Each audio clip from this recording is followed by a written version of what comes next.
ശരത്ത്, തീർച്ചയായും ഈ V D Satheesan ഇത്തരത്തിലുള്ള ഒരു മലയോര സമര പ്രചരണ ജാഥയിലൂടെ ഒരു കോൺഗ്രസിനകത്തെ തന്നെ വളരെ കൃത്യമായിട്ടുള്ള ഒരു രാഷ്ട്രീയ ലക്ഷ്യം വി ഡി സതീശൻ ഉണ്ടായിരുന്നു. അതായത് ആവർത്തിച്ച് കെ സുധാകരൻ വി ഡി സതീശനെതിരെ ഉന്നയിക്കുന്ന പരാതി എന്ന് പറയുന്നത് തന്നെ അപ്രസക്തനാക്കാൻ വി ഡി സതീശൻ ശ്രമിക്കുന്നു എന്നുള്ള ഒരു പരാതി തുടർച്ചയായി കെ സുധാകരൻ ഉന്നയിക്കുന്നുണ്ട്. നേരത്തെ തന്നെ AICC നേതൃത്വവുമായി ബന്ധപ്പെട്ട് തന്നെ സുധാകരൻ ഈ പരാതി അറിയിക്കുകയും ചെയ്തിരുന്നു.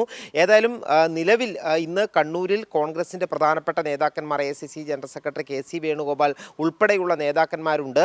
ഈ KC വേണുഗോപാലുമായി പ്രത്യേക കൂടിക്കാഴ്ചയ്ക്ക് കെ സുധാകരൻ സമയം ചോദിക്കുകയും ചെയ്തിട്ടുണ്ട്.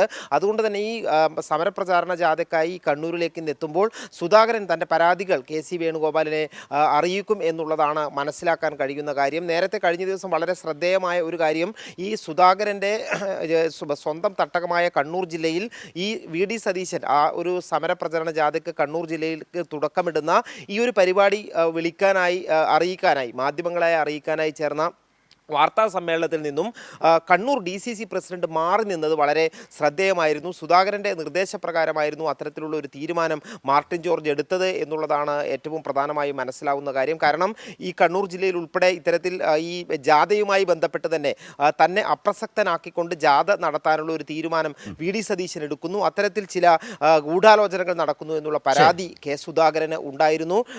ഇന്ന് ജാഥ തുടങ്ങുമ്പോൾ ഉദ്ഘാടനം KC വേണുഗോപാലാണ്, അധ്യക്ഷ സ്ഥാനത്താണ് കെ സുധാകരനുള്ളത്. ഏതായാലും പക്ഷേ KPCC പ്രസിഡന്റ് സ്ഥാനം താൽക്കാലികമായി ഉറപ്പിക്കാൻ കഴിഞ്ഞ ഈ ഒരു ആത്മവിശ്വാസത്തിൽ അല്പം കൂടി ഇന്ന് ഈ ഒരു ജാഥയിലേക്ക് എത്തുമ്പോൾ സുധാകരന് അതിൻ്റെ ഒരു ആത്മവിശ്വാസം കൂടി ഉണ്ടാകും. ശരത്, ഏതായാലും സന്തോഷം, ഇരുവരും ഒന്നിച്ചൊരു ഫ്രെയിമിലേക്ക്, ഒന്നിച്ചൊരു വേദിയിലേക്കൊക്കെ വരുമ്പോൾ എന്തൊക്കെയാണോ ഇനി കാണാനിരിക്കുന്നതെന്ന് ഇപ്പോൾ തൽക്കാലം പറയുകയോ പ്രവചിക്കുകയോ സാധ്യമല്ല. പക്ഷേ കോൺഗ്രസ് രാഷ്ട്രീയം കൂടുതൽ യോജിപ്പിലേക്ക് പോവുകയല്ല, കൂടുതൽ ഭിന്നതയിലേക്ക്, കൂടുതൽ പ്രശ്നങ്ങളിലേക്ക്, കൂടുതൽ തർക്കങ്ങളിലേക്ക്, പറഞ്ഞും പറയാതെയും ഒളിച്ചുവെച്ചും ഒളിപ്പിച്ചു വെക്കാൻ കഴിയാതെയും ഒക്കെ നമ്മുടെ മുമ്പിലേക്ക് വരാം. ഏതായാലും അത്തരമൊരു സാധ്യതയും സാഹചര്യവും കാണുന്നു എന്ന് മാത്രമാണ് ഇത്രയും നേരം ഷീജയും അതുപോലെ തന്നെ സന്തോഷും പറഞ്ഞു വെച്ചത്.